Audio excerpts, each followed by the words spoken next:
Hello friends, quick note before we start. Most viewers aren't subscribed. If you love these stories, hit subscribe, it really matters. Drop a like and comment where you're from. Your engagement spreads these stories further. Thank you. Tonight's story comes from a luxury ski resort in northern Wyoming that opened on December 7, 2019. By December 8th, it was closed, permanently. 112 guests and 73 staff members were trapped there for 3 days with something in the snow. Most refused to talk about what happened. Lights off, volume up. Let's begin. Coldridge Peak was supposed to be the future of luxury winter tourism. $30 million invested into a state-of-the-art facility at 8,000 feet elevation. 25 runs ranging from beginner to expert. A 5-star lodge with heated floors and floor-to-ceiling windows overlooking the mountains. Gourmet restaurant. Spa. Everything designed to attract wealthy clients looking for an exclusive experience away from the crowds of Aspen or Jackson Hole. The location was remote, which was part of the appeal. 40 miles from the nearest town, accessible only by a single winding mountain road that climbed through dense forest before breaking into the alpine zone. The isolation was marketed as a feature. Privacy, exclusivity, a chance to escape the modern world. The investors were confident. Pre-bookings for the season were strong. Opening weekend was sold out. 112 guests had paid premium rates to be among the first to experience Coldridge Peak. The staff had been training for weeks. Ski patrol, lift operators, kitchen crew, housekeeping, front desk, maintenance. 73 employees total. Most of them housed in staff quarters on the lower level of the lodge. The forecast for opening weekend was perfect. Clear skies, fresh powder from a storm 2 days earlier. Temperatures cold but not dangerously so. Everything was ready. The guests began arriving Friday afternoon, December 7th. They came in luxury SUVs and hired cars winding up the mountain road with excitement and anticipation. The lodge staff greeted them with champagne and warm towels. Valets took their luggage. Concierge staff explained the amenities and activities available. By 6 p.m., all 112 guests had checked in. The welcome dinner was scheduled for 7:30. The first lifts would open at 8 a.m. the next morning. Everything seemed perfect. One of the guests that weekend was a woman I will call Rebecca. She was 34 years old, a marketing executive from Denver who had booked the trip with 3 friends as an early holiday celebration. She remembers checking into her room on the 3rd floor, unpacking her ski gear, and feeling genuinely impressed by the quality of everything. The room was beautiful, she told me. Better than photos online. The view was incredible. You could see the runs from the window, all this untouched powder glowing in the late afternoon sun. I remember thinking this was going to be an amazing weekend. Rebecca and her friends went down to the welcome dinner at 7:30. The main dining room was elegant, with long tables set with real silverware and wine glasses. The other guests were the demographic you would expect at a luxury resort. Couples in their 30s and 40s. A few families with teenage children. Some older retirees with money to spend. Everyone dressed in expensive ski wear, talking and laughing, excited for the weekend ahead. The resort owner, a man named Gerald Brennan, gave a short speech welcoming everyone to Coldridge Peak. He thanked them for being part of the inaugural weekend. He promised an unforgettable experience. He raised his glass in a toast to new beginnings. The dinner was excellent. Multiple courses, local ingredients, good wine. By the time dessert was served around 9:30, the atmosphere was relaxed and festive. Some guests headed to the bar for drinks. Others went back to their rooms to rest before the early start the next morning. Rebecca and her friends stayed in the lounge area near the massive stone fireplace, drinking and chatting with other guests. She remembers looking out the floor-to-ceiling windows at the dark mountains beyond, the ski runs lit by exterior floodlights, the snow gleaming white against the black forest. It was beautiful, she said, peaceful. I remember one of my friends saying it felt like we were the only people in the world up there, like we had escaped to another planet. Around 11 p.m., Rebecca headed to bed. She walked through the quiet hallways to her room, used her keycard to unlock the door, and got ready for sleep. Through her window, she could still see the floodlit runs. The snow was falling lightly again, adding fresh powder for tomorrow. She fell asleep easily, tired from the drive and the wine, looking forward to the first day on the slopes. She woke to screaming. It was 4:17 a.m., still completely dark outside. Rebecca sat up in bed, disoriented, trying to figure out what had woken her. Then she heard it again. Screaming. Multiple voices, shouting, coming from somewhere below her, maybe the second floor or the lobby. She grabbed her phone and texted her friends. "Do you hear that? What's happening?" One of them responded immediately. "I'm looking out my window. There's something on the slopes." Rebecca got out of bed and went to her window. She pressed her face against the glass, trying to see what her friend was talking about. The exterior floodlights were still on, illuminating the ski runs. Fresh snow had fallen overnight, maybe 6 inches, covering everything in pristine white. The runs looked perfect, but there was something else. Tracks, dozens of them, maybe hundreds, crossing the ski runs in chaotic patterns, not ski tracks or snowboard tracks. These were footprints, human footprints, from the size and shape, but they were everywhere, crisscrossing the slopes in ways that made no sense. Some of the tracks went straight up the mountain, against the fall line, climbing slopes that would be exhausting to ascend on foot in deep snow. Other tracks spiraled in tight circles before stopping abruptly. Some went to the tree line and disappeared into the forest. Some converged near the base lodge in dense clusters, like dozens of people had gathered there before, dispersing in all directions. But there were no people visible, just the tracks. Rebecca stared at the seam, trying to make sense of it. The tracks had to have been made recently, within the last few hours, because they were still clearly defined in the fresh snow. But who would be wandering around the ski slopes at 4 a.m., and why in such bizarre patterns? Her phone buzzed. Another text from her friend. "This is weird. Are they doing some kind of test, checking the snow conditions?" Maybe, Rebecca thought. That would make sense. Ski patrol preparing the mountain for opening. Except ski patrol would use snowmobiles, not walk around on foot, and they certainly would not be walking in random spirals and zigzags. The screaming had stopped. The lodge was quiet again. Rebecca stood at her window, watching the tracks, waiting for some explanation to appear. Then she saw movement. At the far edge of the floodlit area, near the tree line at the top of one of the intermediate runs, something emerged from the forest. At first, Rebecca thought it was a person. The figure was upright, roughly human-shaped, walking on 2 legs. But something about the way it moved was wrong. The gait was too smooth, too fluid, like it was gliding over the snow rather than trudging through it. The figure stopped at the edge of the trees. Even from a distance, even in the imperfect light, Rebecca could tell it was looking at the lodge. It stood completely still, watching. "There's someone up there," she whispered to herself. The figure stood there for maybe 30 seconds. Then it turned and walked back into the forest, disappearing among the dark trees. Rebecca grabbed her phone and called the front desk. It rang 4 times before someone answered. A man's voice, stressed and tense. "Front desk. Hi. This is room 314. I just saw someone on the slopes, up near the tree line on the intermediate run. Is that staff? Are they doing some kind of patrol?" There was a long pause. "Ma'am, all staff are accounted for. No one is outside right now. But I saw someone. They were standing at the tree line, and there are tracks everywhere on the slopes. Footprints. Have you looked outside?" Another pause. "Please stay in your room. We're looking into some irregularities. Someone will update the guests shortly." The man hung up. Rebecca stood there with her phone in her hand, staring out at the dark mountains. The figure had not reappeared.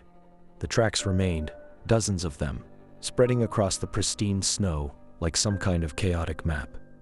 She texted her friends. "Front desk says, stay in our rooms. Something weird is happening." She sat on the edge of her bed, waiting, listening to the silence of the lodge. No more screaming, no announcements, just quiet. 20 minutes later, there was a knock on her door. Hard, urgent. "This is lodge security. We need everyone to come down to the main lobby. Please bring your room keys and your phones. Stay calm and move quickly." Rebecca dressed fast, pulling on jeans and a sweater.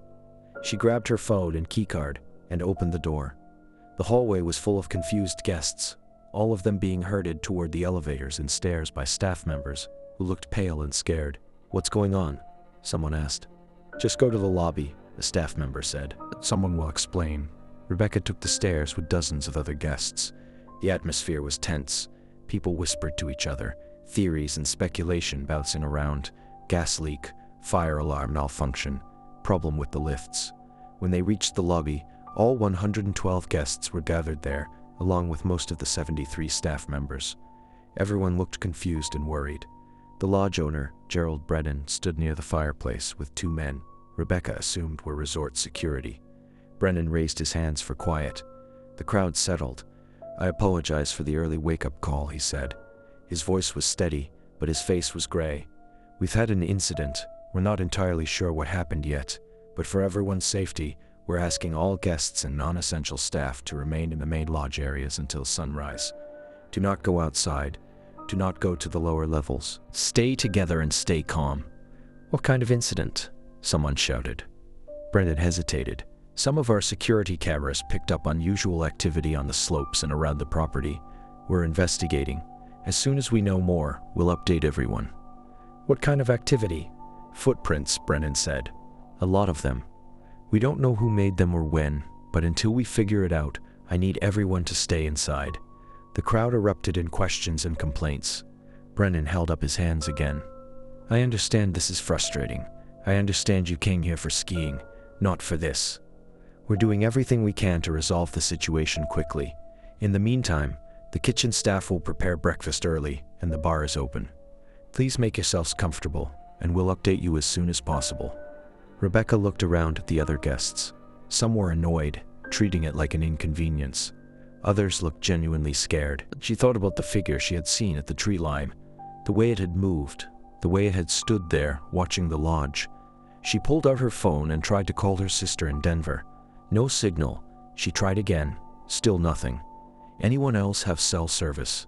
she asked her friends. They checked. No signal, no data, nothing. One of the other guests nearby overheard. "I tried calling out too. Nothing. Wi-Fi is down as well." Rebecca felt a cold knot forming in her stomach. They were 40 miles from the nearest town, on a single mountain road with no phone service and something outside that had left hundreds of tracks in the snow. "I want to leave," one of her friends said quietly. "Me too," Rebecca said. They walked over to the front desk where a line was already forming. Other guests had the same idea. Get in their cars, drive down the mountain, come back another time when whenever this was had been resolved. That the front desk clerk was shaking her head before anyone even asked. "The access road is closed," she said. "Avalanche danger. We can't let anyone drive down until conditions improve." "When will that be?" someone demanded. "We're hoping by mid-morning. The road crew is assessing now." "So we're trapped here?" The clerk's expression said everything. Yes, they were trapped. Sunrise came slowly to Coldridge Peak. The sky lightened from black to deep blue to pale gray, revealing the full scope of what had happened overnight. From the lodge windows, the guests could now see the tracks clearly in the daylight. They covered every visible slope, every open space, spreading across the snow like a spider web. Hundreds of footprints, maybe thousands, all human-sized, all bare footprints, in the snow, at 8,000 feet elevation. In December, that detail, when someone first pointed it out, sent a wave of unease through the crowd gathered in the lobby. The tracks were not made by boots or shoes. They were bare human footprints, the impressions showing toes, arches, heels. Clear and distinct. "That's impossible," someone said. "No one could walk barefoot in this snow. You'd get frostbite in minutes." But the evidence was right there, visible through every window facing the slopes. Gerald Brennan called another meeting at 7 a.m. By then, the guests had been awake for 3 hours, drinking coffee and speculating wildly about what was happening. The mood had shifted from confused to angry. People wanted answers. They wanted to leave. Brennan looked like he had not slept. His eyes were red, his face drawn. He stood in front of the fireplace again, flanked by his head of security, a former police officer named Frank Torres. "We've conducted a preliminary investigation of the property," Brennan said. "All of our guests and staff are accounted for. No one is missing. No one left the lodge overnight. The footprints outside were not made by anyone staying here." "Then who made them?" someone shouted. "We don't know. We've reviewed security footage from the exterior cameras. Between midnight and 4 a.m., the cameras recorded movement, figures, multiple figures, but the footage is unclear. We cannot identify who or what they were." "What do you mean, what they were?" Brennan glanced at Torres, who stepped forward. The figures on camera moved in ways that do not match normal human movement, Torres said. His voice was flat, professional, like he was reading from a report. They appeared to glide across the snow. Their proportions were inconsistent. Some appeared taller than any person I've seen. Others seemed to move on all fours, but left bipedal tracks. The footage quality degrades significantly when these figures are in frame, which makes analysis difficult. The lobby fell silent. People stared at Torres like he had just told them aliens were real. "Are you saying it's not human?" someone finally asked. "I'm saying I don't know what it is," Torres said. Another wave of panic rippled through the crowd. People started shouting questions over each other. "When can we leave? Have you called the police? Is this some kind of prank?" Brennan held up his hands, trying to restore order. "We have tried to contact local authorities. The landline phones are not working. Cell service is down. We believe a storm or technical issue is affecting communications, but we have backup satellite equipment that should be operational within the hour. As soon as we can, we will call for help." "What about the road?" Rebecca called out. "You said it was closed due to avalanche danger. Is that still true?" Brennan hesitated. "The road is blocked. There was a slide overnight near mile marker 17. Several tons of snow and debris. It will take heavy equipment to clear, which we don't have here. We've sent a snowcat with 2 of our maintenance crew to assess the damage and see if there's any way through. How long will that take?" "We're hoping to have more information by noon." "Hoping." Rebecca noted the word choice. Not expecting, not confident. Hoping. She looked around at the other guests. Some were trying to stay calm, keeping their children occupied with games or breakfast. Others were arguing with staff, demanding refunds, threatening lawsuits. A few sat alone, staring out the windows at the tracks, expressions blank with shock or fear. Rebecca's friend Emma pulled her aside, away from the crowd. "I think we need to prepare for the possibility that we're stuck here for a while," she said quietly. "How long is a while?" "I don't know, but if the road is really blocked, and communications are down, and something is out there." She trailed off, looking at the windows. Rebecca followed her gaze. In the morning light, she could see movement near the tree line. Not figures, just shadows, shifting among the dark pines. "Do you think it's dangerous?" Rebecca asked. "I think there's a reason they want us to stay inside." At 8:30 a.m., the resort opened the restaurant and encouraged everyone to eat breakfast.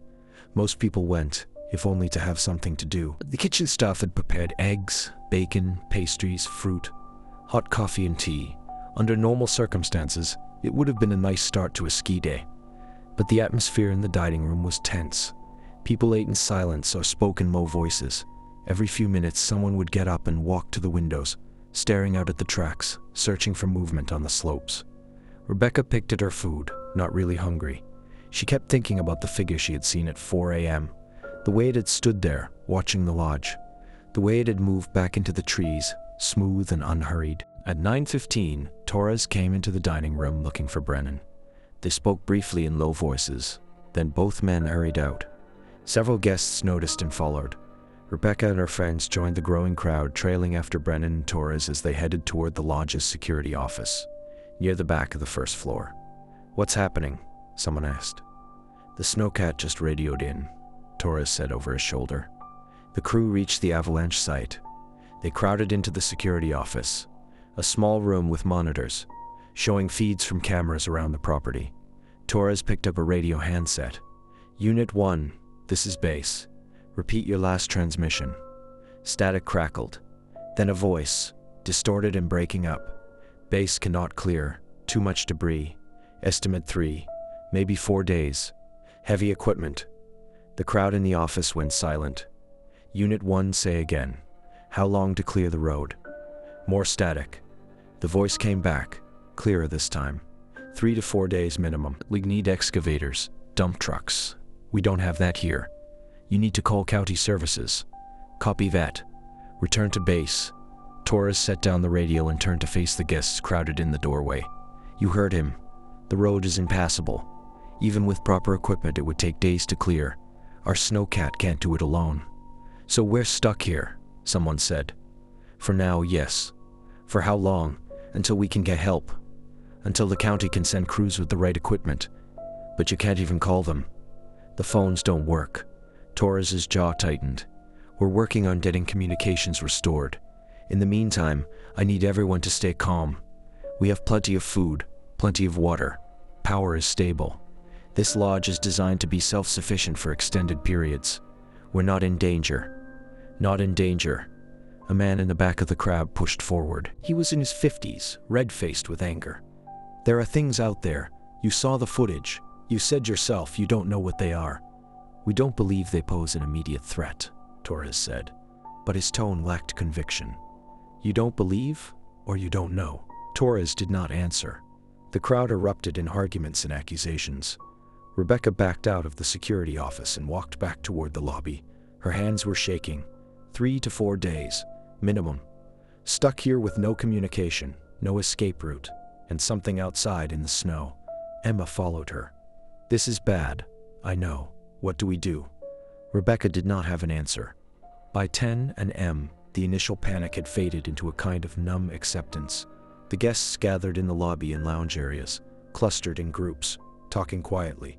Some people tried to make the best of it, treating it like an extended vacation. Others sat apart, staring at nothing, processing the reality of the situation. The children were the most adaptable. A group of kids had claimed the game room on the second floor and were playing board games and foosball, seemingly unconcerned about the adult drama unfolding around them. Rebecca envied them. She wished she could ignore the situation that easily. At 10:30, the satellite phone finally came online.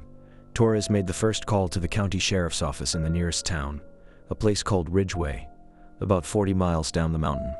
The connection was poor, crackling with static, but he managed to explain the situation. Avalanche blocking the access road. 112 guests and 73 staff stranded at Coldridge Peak Resort. No injuries but significant concern due to unexplained activity on the property. Request immediate assistance. The sheriff promised to send crews as soon as weather permitted. There was another storm forecast to move in that evening, which would delay any response until it passed. Best case scenario, help might arrive by Sunday evening or Monday morning, 2 more days, at least. When Torres relayed this information to the gathered guests, the reaction was predictable. Anger, fear, disbelief. Some people demanded to speak to the sheriff themselves. Others wanted to try hiking down the mountain on foot. A few simply broke down crying. Brennan tried to maintain control. I understand this is not what anyone wanted, but we need to work together. This facility has everything we need to wait this out safely. As long as we stay inside, stay calm and follow the protocols, we will get through this. What about those things outside? The red-faced man shouted. What if they try to get in? All doors and windows are secured, Torres said. We have staff monitoring the cameras 24/7. If anything approaches the lodge, we will see it. And then what? What's your plan if something tries to break in? Torres did not have a good answer for that either. Rebecca spent the next hour in her room, trying to rest but unable to sleep. She kept getting up to look out the window, checking the slopes for movement. The tracks were still there, crisscrossing the snow, but she saw no new figures, no movement, except the wind stirring powder into small drifts. Her phone had a little battery left, but with no signal, it was useless for communication. She used it to take photos of the tracks, documenting what she was seeing. Some instinct told her this was important, that people would need to see this later, would need proof. At noon, the lunch buffet opened. Rebecca forced herself to go down and eat, knowing she needed to keep her strength up. The dining room was half full. Many people had chosen to stay in their rooms, preferring isolation to the tense atmosphere downstairs. She sat with her friends at a table near the window. They ate in silence, watching the slopes. I heard someone tried to leave, Emma said quietly. This morning around 10, one of the guests, he got as far as the parking lot before security stopped him. Stopped him how? Rebecca asked. Physically. Told him if he went any further, it wouldn't let him back in. Can they do that? Emma shrugged. I guess they just did. Rebecca thought about that. The lodge had become a prison. Safe, comfortable, well supplied, but still a prison. Do you think they're telling us everything? Emma asked. Brennan and Torres. Do you think they know more than they're saying? Rebecca considered the question. She remembered the way Torres had hesitated when describing the footage, the way Brennan's face had gone gray when talking about the incident.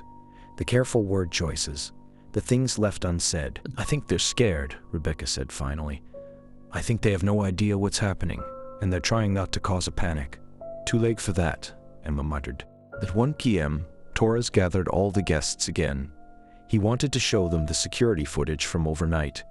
People needed to see what they were dealing with, he said. People needed to understand why staying inside was critical. The footage played on a large monitor in the conference room. 50 or 60 guests crowded in to watch. Rebecca stood near the back, arms crossed, stomach tight. The first clip showed the main slope at 11:53 p.m. The scene was still and empty, just fresh snow gleaming under the floodlights. Then, at the edge of the frame, something moved. A figure emerged from the tree line, upright, walking on 2 legs. But the proportions were wrong. The torso too long, the limbs too thin. It moved across the snow without leaving deep tracks, like it weighed almost nothing. The figure stopped in the middle of the slope. It stood there, motionless, facing the lodge. The timestamp read 12:04. A figure remained still for 47 seconds. Then it turned and walked back toward the trees, moving with that same smooth glide. The second clip showed the same slope at 1:26 a.m. Now there were multiple figures, 5, 6, maybe 7. They emerged from different points along the tree line and converged in the center of the slope. They formed a loose circle, standing motionless. The camera's image quality degraded. The picture became grainy, pixelated. The figures blurred at the edges, their shapes indistinct. They stood like that for 3 minutes. Then, simultaneously, they scattered. Each one moved in a different direction, spreading across the slopes, leaving those chaotic tracks that Rebecca had seen from her window. The third clip was the worst. It showed the area near the base lodge at 3:41 a.m. A dozen figures surrounded the building, standing just outside the floodlit zone. They did not move, they just stood there, evenly spaced, forming a perimeter. The camera struggled to maintain focus. The image wavered, static lines cutting across the screen. But Rebecca could still make out shapes, human-like but elongated, faces that seemed too smooth, too featureless. They stood there for 18 minutes. Then, as if responding to some silent signal, they all turned and walked away, disappearing into the darkness beyond the lights. When the footage ended, the room was silent. Finally, someone spoke. "What the hell are those things?" Torres turned off the monitor. "We don't know. Don't know or won't say. We genuinely do not know. Nothing in that footage matches any known wildlife or human behavior. The way they move, the way they affect the camera quality. We have no explanation." "Have they tried to get inside?" Rebecca asked. Torres hesitated. "Not yet. They've approached the building, stood near the doors and windows, but they haven't attempted forced entry. Yet," someone repeated. "We're monitoring constantly," Torres said. "If the situation changes, we'll take appropriate action." "What does that mean? What's appropriate action?" Torres did not answer. People filed out of the conference room in stunned silence. Rebecca felt numb. She had seen the figure at the tree line with her own eyes, but seeing it on camera, seeing multiple figures, seeing them surround the lodge, this was real. This was happening. By mid-afternoon, the lodge had divided into factions. Some guests refused to accept the situation was as serious as staff claimed. They insisted the figures on camera were people in costumes, that this was some kind of viral marketing stunt gone wrong. They spent their time drinking in the bar, loudly complaining about lawsuits and demanding compensation. Others had gone silent, withdrawn. They sat in corners, staring at nothing, processing trauma in real time. A few had locked themselves in their rooms and would not come out. Then there were those like Rebecca, the ones trying to understand, trying to make sense of what they had seen, trying to find answers. She found herself in the lodge library, a small room on the second floor lined with books about the region's history, wildlife, and geography. She was not sure what she was looking for. Some explanation, maybe. Some precedent for what was happening. Emma joined her after 20 minutes. "Thought I'd find you here. I need to understand what those things are," Rebecca said, pulling another book from the shelf. "There has to be something. Some local legend. Some explanation. You think reading history books is going to help? You have a better idea?" Emma sat down across from her. "No, I guess not. They spent the next hour going through books. Most contained nothing useful: geological surveys, wildlife guides, tourist information about nearby national forests. Then Rebecca found something. It was an old book, the binding cracked, the pages yellowed with age. Historical accounts of the Absaroka region, 1840 to 1920. Published in 1973 by some obscure historical society. She flipped through it, skimming chapters about fur trappers and mining camps and early settlers. Most of it was dry historical narrative. But then she found a section titled Unexplained Disappearances and Local Superstitions. Rebecca started reading aloud. In the winter of 1867, a party of 15 trappers established a camp near what is now known as Coldridge Peak. They intended to spend the winter trapping beaver and other fur-bearing animals in the surrounding valleys. By spring, when supply wagons reached the camp, all 15 men were gone. Their camp was intact. Food and supplies remained, but there was no sign of the trappers themselves. Emma leaned forward. Go on. The only clue to their fate was a series of tracks found in the snow around the camp. Witnesses described them as human footprints, but bare, despite the sub-zero temperatures. The tracks circled the camp repeatedly, as if something had been pacing around it for hours or days. Search parties followed the tracks into the forest, but found nothing. The trappers were never seen again. Rebecca looked up. That's almost exactly what we're dealing with. Keep reading, she continued. Over the following decades, similar incidents were reported in the region. A hunting party in 1892, a family homesteading in 1903, a logging crew in 1918, all vanished during winter months, leaving behind only bare footprints in the snow. Local Native American tribes avoided the area, calling it cursed ground. They had legends about spirits that walked the mountains in winter, beings that mimicked human form but were not human. These spirits, they said, came when the snow was deep and the nights were long. They watched, they waited, and sometimes they took people. Emma's face had gone pale. This has been happening for over 100 years. According to this, yes, but Rebecca flipped ahead, scanning more pages. It says here that reports dropped off after the 1920s. The area became more developed. Roads were built. Towns grew. The incidents stopped, or at least stopped being reported. Until now, Rebecca repeated. They sat in silence, processing the information. If the book was accurate, if these accounts were real, then what was outside the lodge is not some random anomaly. It was something old, something that had been in these mountains for centuries. We need to show this to Brennan, Emma said. They found him in his office on the first floor, hunched over a desk covered with maps and documents. Torres was there too, along with 2 other staff members Rebecca did not recognize. We found something, Rebecca said, holding up the book. Historical accounts. This has happened before.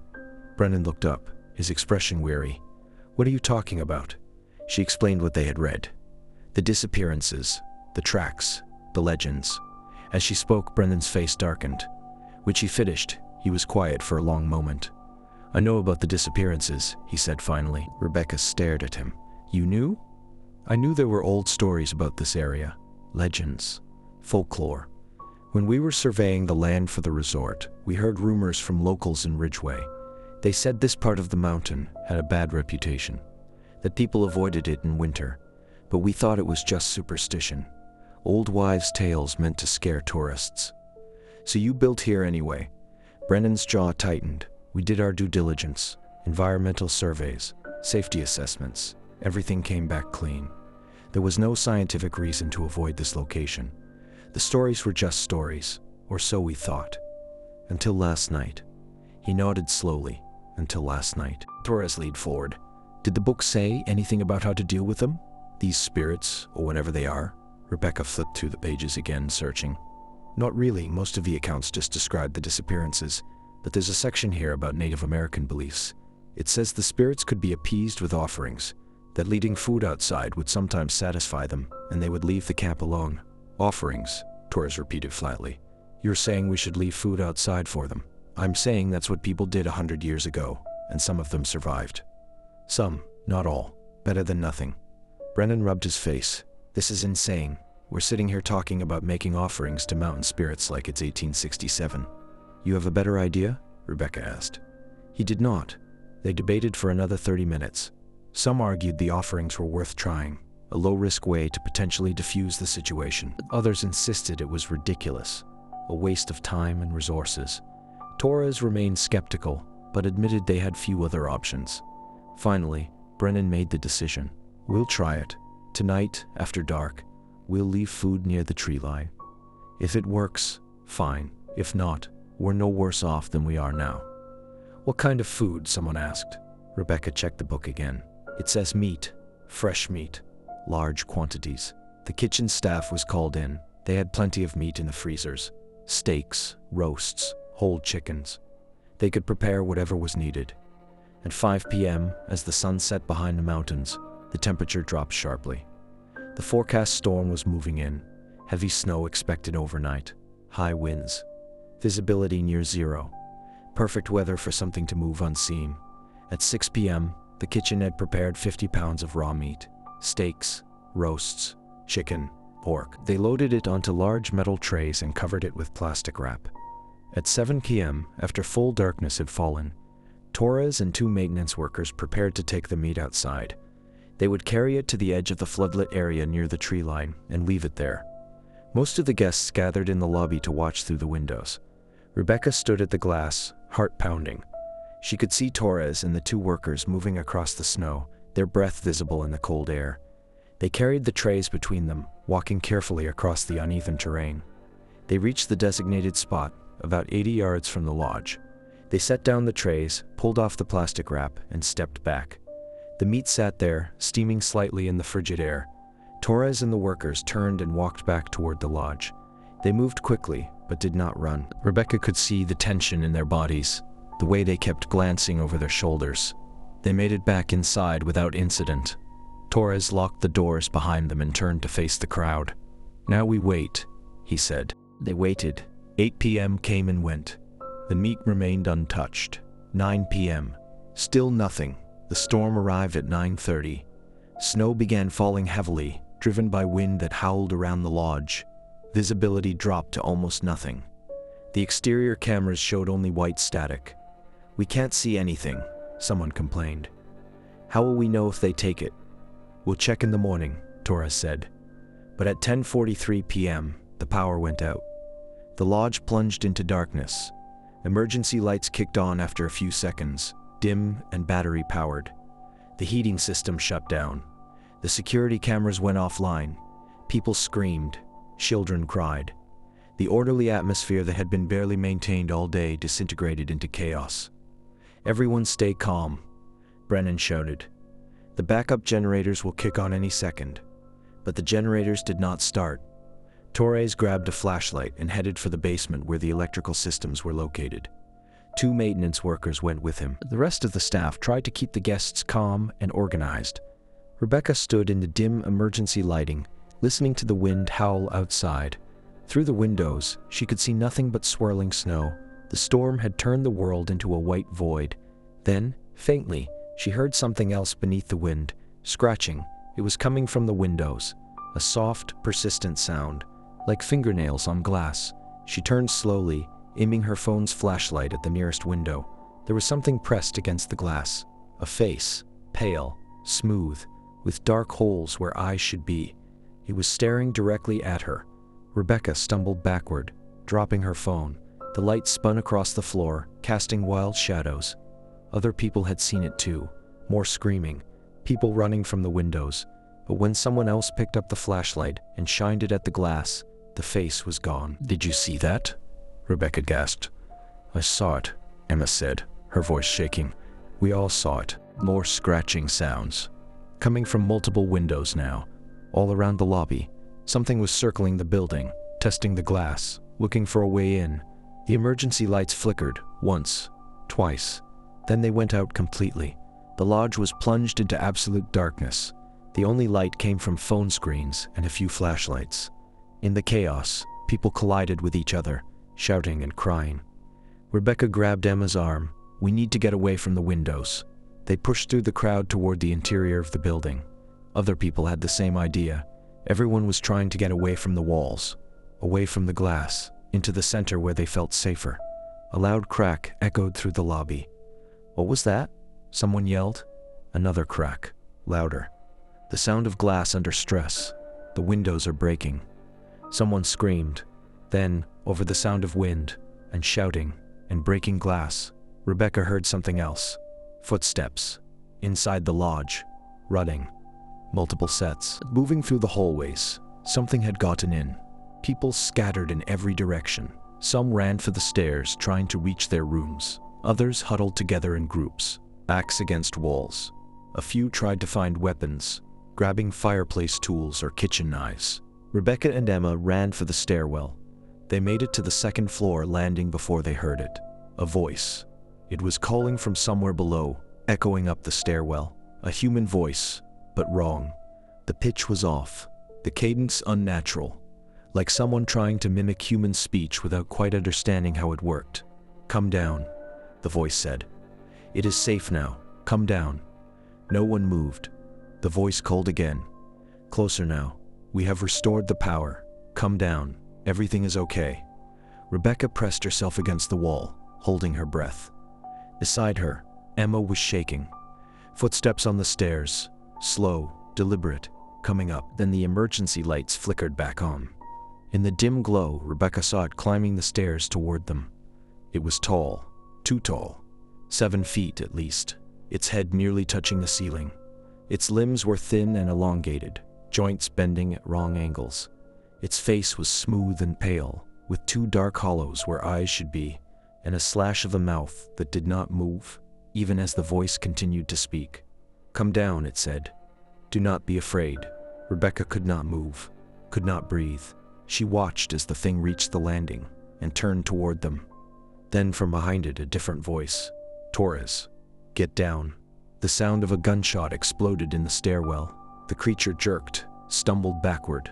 Black liquid sprayed from its torso, splattering the walls. Torres fired again, and, again, the creature fell, tumbling down the stairs, limbs flailing. It hit the bottom and lay still, that black liquid pooling around it. Torres stood at the bottom of the stairwell, breathing hard, a pistol in his hands. He looked up at Rebecca and Emma. "Move," he said. "Get to your rooms. Lock the doors. Do not come out until I tell you." They ran. Rebecca and Emma reached their floor and sprinted down the hallway. Behind them they could hear more gunshots, shouting, screaming from the floors below. They burst into Rebecca's room and slammed the door, engaging the deadbolt and security chain. Emma shoved a chair under the door handle for extra measure. "What was that thing?" Emma gasped, backing away from the door. I don't know. Rebecca ran to the window. The storm was still raging outside, snow obscuring everything beyond the glass. She could see faint shapes moving through the white, multiple figures circling the building. Her phone buzzed, a text from one of her other friends, Lauren, who was staying 2 floors up. "They're inside. Multiple hostiles. People injured. Stay in your room." Rebecca texted back, "We're locked in. What's happening down there?" The response came 30 seconds later. "Security is trying to push them back. At least 3 creatures confirmed inside, maybe more. Don't open your door for anyone." Emma sat on the bed, shaking. "How did they get in?" "The windows. When the power went out, they must have broken through. Torres shot one. Did you see that black stuff?" "What was that?" "I don't know." They sat in tense silence, listening. The gunshots had stopped. The screaming had faded to occasional shouts and cries. The lodge had gone eerily quiet, except for the wind outside. Rebecca's phone buzzed again. This time it was a group text to all guests from Brennan's number. "All guests shelter in place. Lock your doors. Do not open for anyone unless you can verify identity through the peephole. Security is securing the building. Updates to follow." "At least communications are working again," Emma said. For now. They waited. Minutes stretched into an hour. Rebecca kept checking her phone, but no new messages came. She tried calling Torres's extension from the room phone. No answer. She tried the front desk. No answer there either. At 11:30 p.m., there was a knock on the door. Both women froze. 3 soft knocks. Then a voice. "Rebecca? Emma, it's Lauren. Let me in." Emma started to get up, but Rebecca grabbed her arm. "Wait.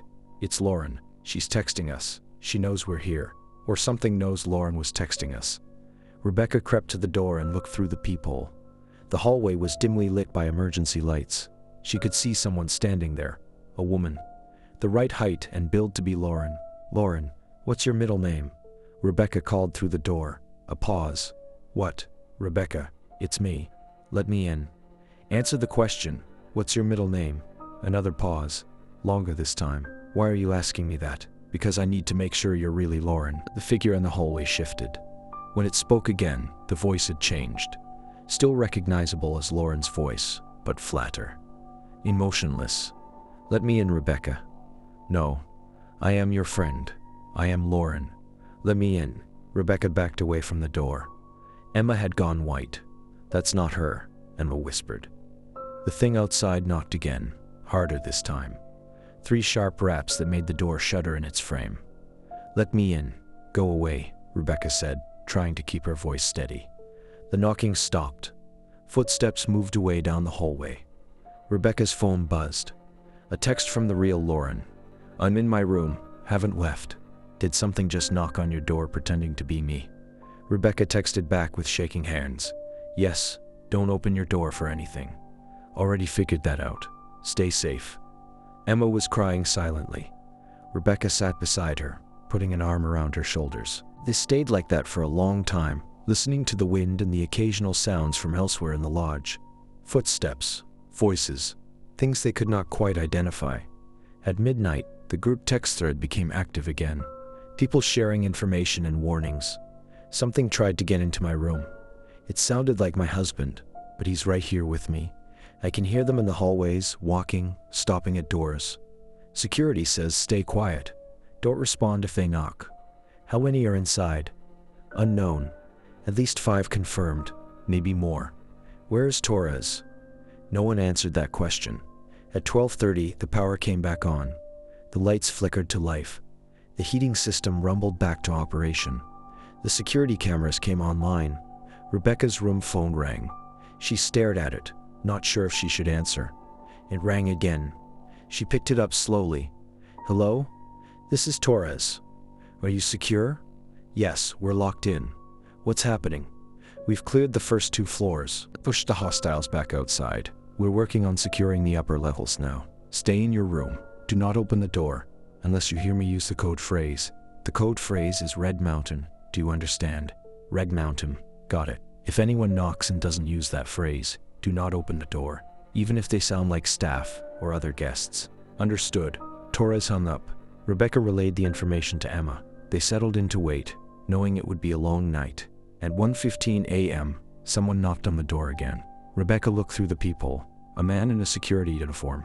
Could be Torres. Could be one of the other security staff. Hard to tell in the dim light. "Who is it?" she called. "Security. We're checking all rooms, making sure everyone is okay." "What's the code phrase?" "Silence." I asked what the code phrase is. The figure in the hallway turned and walked away without answering. Rebecca backed away from the door, heart pounding. The night crawled forward. More texts came through. More reports of things knocking on doors, imitating voices, trying to trick people into opening up. Most guests stayed locked in their rooms. A few had barricaded themselves in the larger suites with multiple people, figuring there was safety in numbers. At 2 a.m., Rebecca heard footsteps in the hallway again. Multiple sets, moving quickly, then voices, real human voices. Clear, moving to the next floor. Stay alert. The real security team, sweeping the building. 10 minutes later, there was another knock on Rebecca's door. Security, code phrase Red Mountain. "We're doing wellness checks." Rebecca looked through the peephole. Torres was standing there, looking exhausted, his uniform stained with that black liquid. 2 other security staff were with him. She opened the door. "Are you both okay?" Torres asked. "We're fine. Scared, but fine. Good. Stay in your room. We've secured the building for now, but there's still movement outside. The storm should break by sunrise. Help is coming tomorrow." "How many people are hurt?" Torres's expression darkened. 7 injured, 2 seriously. "We're doing what we can for them." And the things?" "We killed 2. Injured maybe 3 more. They retreated outside when we restored power. I don't know if that's significant or just coincidence. What are they?" "I wish I knew." He moved on to check the next room. Rebecca closed and locked the door again.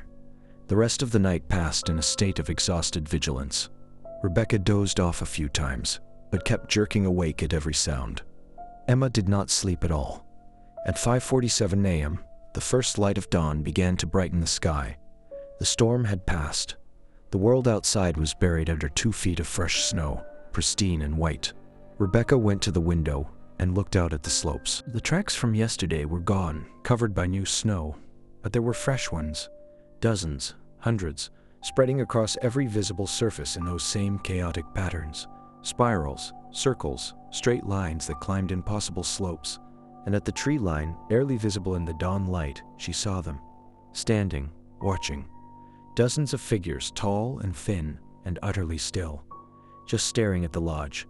At 6 a.m., there was an announcement over the lodge's PA system. Brennan's voice, strained but controlled. "All guests, please make your way to the main lobby. Stay in groups. Do not go anywhere alone. Staff will escort you. We have an update." Rebecca and Emma gathered their things and left the room. The hallway was full of exhausted, frightened people, all moving toward the elevators and stairs. Security staff stood at regular intervals, guiding everyone, making sure no one wandered off. The lobby was packed with guests and staff. Rebecca estimated maybe 170 people total. Everyone looked haggard. Many were crying. Some had visible injuries, bandaged arms and heads. Brennan stood near the fireplace again, but this time Torres was not with him. Instead, there were 2 new men in official-looking jackets. One was older, in his 50s, with gray hair and a weathered face. The other was younger, in tactical gear, a rifle slung across his chest. Brennan raised his hands for attention. "I want to start by thanking everyone for your cooperation last night. I know it was terrifying. I know many of you are hurt and traumatized. But because you followed instructions, because you stayed in your rooms and did not panic, we made it through the night." "Where's Torres?" someone called out. Brennan's face fell. "Frank Torres died an hour ago. He was injured during the initial breach last night. Internal bleeding. We did everything we could, but without proper medical facilities." Stunned silence. Torres had been the one holding things together, the one giving orders, the one who had saved lives. "These gentlemen are from the county sheriff's office and search and rescue," Brennan continued, gesturing to the 2 men beside him. "They hiked up the mountain at first light. Help is on the way. Heavy equipment is being mobilized to clear the road. Medical helicopters will arrive within 2 hours to evacuate the injured. The rest of you will be transported down the mountain by early afternoon." Relief swept through the crowd. People hugged each other. Some burst into tears. The older man stepped forward. "I'm Sheriff Mark Holden. I want to be clear about something. What happened here last night was unprecedented. We don't fully understand it, but you are safe now. My team is here. More personnel are coming. We will get all of you off this mountain today." "What about those things outside?" Rebecca called out. "They're still out there. We can see them at the tree line." Holden's expression hardened. "We're aware of them. They've maintained distance since sunrise. We don't believe they'll approach in daylight, but as a precaution, no one leaves the lodge until the evacuation vehicles arrive." "Understood?" Everyone nodded. The next few hours were a blur. Medical helicopters arrived at 8:30 a.m., landing in the parking lot. The 7 injured guests were loaded on stretchers and flown out. One of them was unconscious, her face pale, her arm wrapped in blood-soaked bandages. More sheriff's deputies and search and rescue personnel arrived on snowmobiles, establishing a perimeter around the lodge. They carried rifles and moved with military precision, eyes constantly scanning the tree line. Rebecca watched from a window as they worked. The figures were still there, standing motionless among the pines. Even in full daylight, they were hard to look at directly. Something about their proportions made her eyes slide away, unable to focus. At noon, the heavy equipment finally broke through the avalanche blockage. A convoy of snowplows and transport vehicles began the slow climb up the mountain road. At 1:30 p.m., the evacuation began. Guests were loaded into large transport vans, 20 people at a time. Sheriff's deputies escorted each group to the vehicles, weapons ready. Rebecca and Emma were in the 3rd van. As they walked across the parking lot, surrounded by armed deputies, Rebecca looked toward the tree line one last time. The figures were gone. The forest was empty, but she could feel them watching. Hidden now, but still there, still waiting. The ride down the mountain took 90 minutes. No one spoke. People stared out the windows at the endless snow, processing what they had survived. When they finally reached the town of Ridgeway, ambulances and crisis counselors were waiting. The guests were taken to a community center that had been set up as an emergency shelter. Medical personnel checked everyone. Counselors offered support. Reporters tried to get interviews. Rebecca refused to talk to the press. She just wanted to go home. By evening, arrangements had been made for everyone to leave. Flights, rental cars, whatever people needed. The resort's insurance company had representatives on site, taking statements, offering settlements in exchange for non-disclosure agreements. Many people signed, took the money, agreed never to speak publicly about what happened. Rebecca did not sign. She left Ridgeway the next morning, driving back to Denver with Emma and their other friends. They drove in silence, still too shell-shocked to talk about it. 2 years after Coldridge Peak, Rebecca returned to Wyoming. Not to the resort itself, which remained abandoned and sealed off by court order, but to the general area. She wanted to see the mountains again, to face the place that had changed her life. She hiked to a viewpoint about 5 miles from the resort site. From there, she could see Coldridge Peak rising against the sky, its slopes empty and white. It was late afternoon in December, the same time of year as the incident. The same cold, the same isolation.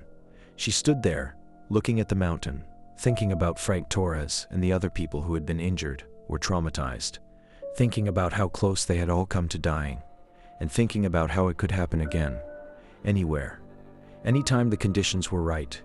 As the sun set behind the peaks, casting long shadows across the snow, Rebecca thought she saw movement at the tree line far below. Just for a moment, a tall, thin figure standing motionless, watching. Then it was gone. Rebecca walked back to her car as darkness fell. She drove away from the mountains, back towards civilization and might. But she knew she would return. This was not over. It would never be over. The entities were still out there, in the cold places, in the dark places, at the edges of the world, waiting for the barriers to thin, waiting for the right conditions. And when those conditions came, when the snow fell deep, and the nights grew long, and people ventured too far into the wild places, the entities would be there, walking on bare feet through the snow, mimicking human voices, testing the boundaries between their world and ours. Rebecca had survived once. She had learned. She had prepared. But she knew that for others, the preparation would not be enough. Because some places, some mountains, some winter nights were never meant for human habitation. Coldridge Peak had taught her that it was a lesson she would carry with her for the rest of her life. 3 years after the incident, the Coldridge Peak property was sold to a development company, planning to build a new resort on the site. The official investigation had concluded. The lawsuits had been settled. The county had declared the location safe for development. Rebecca tried to stop it. She testified before the Planning Commission. She presented her research. She warned them about the danger. They thanked her for her input and approved the project anyway. Economics trumped caution. Tourism revenue trumped safety concerns. The new resort is scheduled to open next winter. Rebecca will not be going, but she knows others will. Drawn by the promise of exclusive luxury, pristine slopes, and beautiful mountain isolation, she has done what she can to warn them, to prepare protocols, to make sure the new facility has backup power, secure windows and staff trained to recognize the signs. Whether it will be enough remains to be seen, because the entities are still there. They have always been there, and they will be there long after humans have forgotten the lessons of Coldridge Peak. Some places are built where they should never be. Some mountains should remain empty. Some forests should stay dark and silent and undisturbed. But humans do not listen to such warnings. We push boundaries. We build in impossible places. We convince ourselves that we have conquered nature, that we are safe, that nothing can touch us. And then, on a cold December night, when the snow falls and the power fails, and the darkness presses in from all sides, we remember. We remember that we are not alone, that there are things older than us, stranger than us, existing in spaces we cannot see, and operating by rules we do not understand. They are patient, they are persistent, and they are waiting in the snow. If you ever find yourself in a remote mountain resort during winter, pay attention to the details. Check the emergency systems. Know where the exits are. Stay aware of your surroundings. And if you see tracks in the snow that should not be there, if you hear voices that sound almost but not quite right, if you notice figures standing too still at the tree line, do not investigate. Lock your doors. Stay inside. wait for daylight, and pray that whatever is out there in the cold and dark remains outside where it belongs. Because if it gets in, if the barriers fail, if the entities cross over completely, there is no protocol, no preparation, no amount of security that will save you. Rebecca Mitchell learned that lesson at Coldridge Peak. I hope you never have to learn it yourself. Thanks for listening to this story. If you enjoyed it, please like and subscribe, and stay safe out there in the Winter Mountains. Because they are beautiful, yes, they are also dangerous in ways most people never imagine. Until it is too late.